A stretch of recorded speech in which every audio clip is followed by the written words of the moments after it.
देखो आज हम लोग टॉपिक पढ़ेंगे सम इम्पॉर्टेंट कार्बन कंपाउंड, जिसमें हम लोग दो पढ़ना है। पहला पढ़ना है इथेनॉल के बारे में और दूसरा इथेनोइक एसिड के बारे में, ठीक है। तो सबसे पहले हम लोग पढ़ेंगे इथेनॉल के प्रॉपर्टी, फिजिकल प्रॉपर्टी पढ़ेंगे, उसके बाद हम देखेंगे इसका केमिकल प्रॉपर्टी। फर्स्ट क्या पढ़ना हमको, फिजिकल, उसके बाद देखेंगे केमिकल। तो अल्कोहल का थोड़ा सा आप लोग जानते होंगे, इसको हम लोग जनरली कहते हैं, कॉमनली कहते हैं अल्कोहल। क्या बोलते हैं इसको, it is also called alcohol, ठीक है।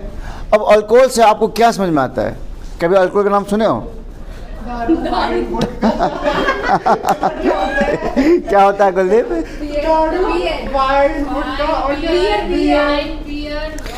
कुछ ज़्यादा ही तुम लोगों को इन्फॉर्मेशन है। हाँ, दवाई भी होता है। तो देखो पहले सबसे पहले यहाँ पे पॉइंट लिखा हुआ है, पहला पॉइंट कि इथेनॉल क्या हमारा एक लिक्विड है, रूम टेम्परेचर है, जैसे एक लिक्विड, ठीक है। और सेकंड पॉइंट में क्या लिखा, बहुत ही इंपॉर्टेंट पॉइंट लिखा हुआ है, it is a good solvent. Solvent समझते हो, जो हर चीज़ वगैरह सॉल्वेंट है, ये सॉल्यूट नहीं है। सॉल्वेंट मतलब क्या है कि इसमें डिजॉल्व कर सकता है ये, नहीं। और यहाँ लिखा हुआ है, जो सबसे इम्पोर्टेंट बात है, जितने भी अल्कोहलिक ड्रिंक्स होते हैं उनका ये मेन होता है इंग्रेडिएंट, जितने भी बनते हैं वो सभी का मेन कौन हमारा यही है, होता है अल्कोहल, ठीक है। उसके बाद it is use in medicine such as tincture, iodine, cough syrup and many tonics. बहुत सारे जितने भी टॉनिक्स होते हैं खांसी वाले, नहीं आपने देखा जब इसको पीते हो कफ सिरप तो नींद आता होगा, आपको आता कि नहीं आता है? थोड़ा सा, अगर इसको पूरे बोतल पी जाओगे तो आप पूरा सो ही जाओगे 2-3 घंटे के लिए, तो उसको पीना नहीं है, ठीक है। कफ सिरप में थोड़ा सा अल्कोहल मिला होता है, जिससे पीने में थोड़ा सा नशा आता है। क्या आता है? नशा आता है, क्योंकि उसके अंदर क्या मिला हुआ है, अल्कोहल मिला हुआ है, ठीक है। नेक्स्ट हमारा क्या है, it is soluble in water, ठीक है। और वाटर में क्या है, सॉल्युबल है। A small intake of alcohol cause drunkenness. जैसे हमने बताया कि आपको अगर थोड़ा सा भी उसका इनटेक करते हो, थोड़ा सा उसकी मात्रा को आप लोग लेते हो, तो आपको क्या है, नशा आ जाएगा। क्या जाएगा? नशा।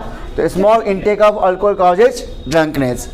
नेक्स्ट आपका जो हमने लिखा है नोट में कि long term consumption of alcohol leads to many health problem. आपने देखा बहुत सारे लोग जो होता है ना, इस अल्कोहल पीने का आद लग जाता है, और आद लगने में क्या होता है ना, वो धीरे धीरे बॉडी को डैमेज करता है, खासकर लीवर को डैमेज करता है। इसलिए क्या होता है कि अगर ज़्यादातर आप लंबे समय तक इसका यूज कर रहे हो तो आपको हेल्थ प्रॉब्लम आ सकता है, जिसमें लीवर भी डैमेज हो सकता है और यहाँ इवन आपकी मौत भी हो सकती है। तो हमें देखा कम एयर। नेक्स्ट टॉपिक हमारा है केमिकल प्रॉपर्टी ऑफ इथेनॉल, ठीक है।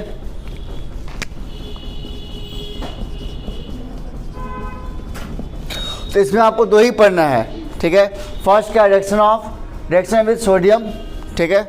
आगे हम उसको पढ़ना है इसमें डिहाइड्रेशन। क्या पढ़ना है? डिहाइड्रेशन। तो फर्स्ट हम देखते हैं रिएक्शन विद सोडियम। तो यहाँ पे देख रहे हो कि इस इथेनॉल को रिएक्शन किससे करा रहे हैं, सोडियम से, बाकी बैलेंस किया हुआ है। और जब सोडियम से रिएक्शन कराते हैं तो it will give sodium ethoxide plus hydrogen. अब उसको समझते हैं कैसे हुआ। देखो इसका हम लोग ड्रॉ करते हैं स्ट्रक्चर का, ऐसे हो सकता है क्या,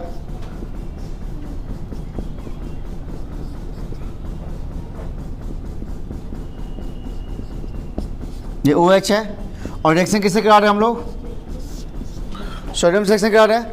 देखो ये this is structure of ethanol. यहाँ से क्या कर रहा है, सोडियम जो है H को हटा सकता है। किस हटाएगा? H को। क्यों? अब जानते हो सोडियम क्या मोर रिएक्टिव है, नहीं तो सोडियम क्या, इसको H को यहाँ से रिप्लेस कर देगा and it will become sodium ethoxide. तो आप देखो यहाँ पे क्या लिखा हुआ है, CH3 CH2 है लिखा हुआ, देखो CH3 इधर वाला, ठीक है। उसका क्या लिखा हुआ है, CH2, उसका क्या लिखा ONA। तो यहाँ पर किसको हटाया गया, H को हटाया गया, और यहाँ से जो H निकला वो क्या निकल गया, H2। यही हमको याद रखना है आपको कि इथेनॉल को अगर रिएक्शन कराएंगे किससे, सोडियम से रिएक्शन कराएंगे, इट विल गिव सोडियम इथाऑक्साइड। और इसका क्या होगा फॉर्मूला, मतलब इसका केमिकल रिएक्शन क्या बन जाएगा। तो आपको यही लिखना है कि इसमें क्या करना है, इस H को हटा देना है और यहाँ पे क्या लेना है, सोडियम लेना है, और हमें क्या देगा साथ में, H2 भी देगा, ये गैस निकल जाएगा, ठीक है। इसका यही स्ट्रक्चर हो गया। तो इसको लिख सकते हैं इस तरह से,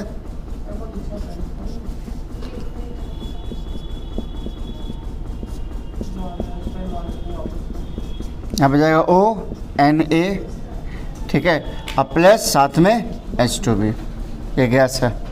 नेक्स्ट आपका रिएक्शन है, reaction to give unsaturated hydrocarbon. तो अनसैचुरेटेड समझते हो ना, डबल बॉन्ड या ट्रिपल बॉन्ड, ठीक है। तो यहाँ पे क्या है कि आपका इथेनॉल चेंज होता है किसमें, इथिन में, किसके प्रेजेंस में, हॉट कंसंट्रेटेड H2SO4 के प्रेजेंस में। जब इसको हम लोग हीट करते हैं कितना पे, 443 केल्विन के ऊपर। तो when ethanol is heated at 443 kelvin with excess concentrated sulfuric acid, it gives ethene, and this reaction is also known as dehydration. इसमें क्या बोलते हैं, dehydration. Why this is called dehydration? Because a molecule of water is removed from the ethanol. A molecule of water is removed from the ethanol. That's why it is called dehydration. ठीक है। एक होता है hydration, एक क्या होता है, dehydration. Hydration में क्या, addition of hydrogen, and dehydration मतलब Addition of water is hydration. हाँ sorry, addition of water is hydration and removal of Water is called dehydration, ठीक है। तो देखो हमने रिएक्शन लिख दिया हमने, तो आपको याद रहेगा इथेनॉल चेंज किस में होता है, इथिन में। इथिन क्या है हमारा, डबल बॉन्ड है। तो डबल बॉन्ड को हम लोग क्या बोलते हैं, अनसैचुरेटेड हाइड्रोकार्बन। मतलब एक हमारा जो केमिकल प्रॉपर्टी ऑफ इथेनॉल था, तो इथेनॉल को हम लोग पहले हमने देखा रिएक्शन विद सोडियम, उसमें क्या सोडियम इथाक्साइड फॉर्म करता है। और यहाँ पे क्या हम देख रहे हैं कि अगर H2SO4 के प्रेजेंस में इथेनॉल को हम लोग हीट करते हैं 443 केल्विन के ऊपर, तो इथेनॉल हमें क्या देगा, इथिन देगा। नाउ इथेनॉल का फॉर्म क्या होता है, फॉर्मूला CH3CH2OH, ठीक है। उसके बाद यहाँ पे आपका ये है H2SO4 के प्रेजेंस में इसको हम लोग क्या कर रहे हैं, हीट कर रहे हैं। और हीट जब कर रहे हैं तो यहाँ इसका बॉन्ड ब्रेक होगा किसका, H और OH। तो H और OH जब बॉन्ड ब्रेक होगा तो देखो ध्यान से देखो, अब यहीं पे वो समझाते इसका मैकेनिज्म। इस तरह का स्ट्रक्चर है, ये भी H, उसके बाद ये भी H और ये भी H, और ये क्या है, OH है। तो देखो इसका दो बॉन्ड खाली होगा, जैसे दो बॉन्ड खाली होगा तो दो बॉन्ड खाली होने के बाद क्या होगा, कार्बन अपने में क्या करता है, डबल बॉन्ड को शेयर कर लेता है, क्योंकि दो बॉन्ड खाली इसका हो गया नहीं। और ये मिल क्या बनाएगा, H2O। इसलिए क्या बन जाता है, देखो यहाँ से CH2 हो जाएगा और यहाँ पे क्या बन जाएगा, CH2। तो CH2 double bond CH2 plus H2O, यही कहलाता है reaction of to give unsaturated hydrocarbon.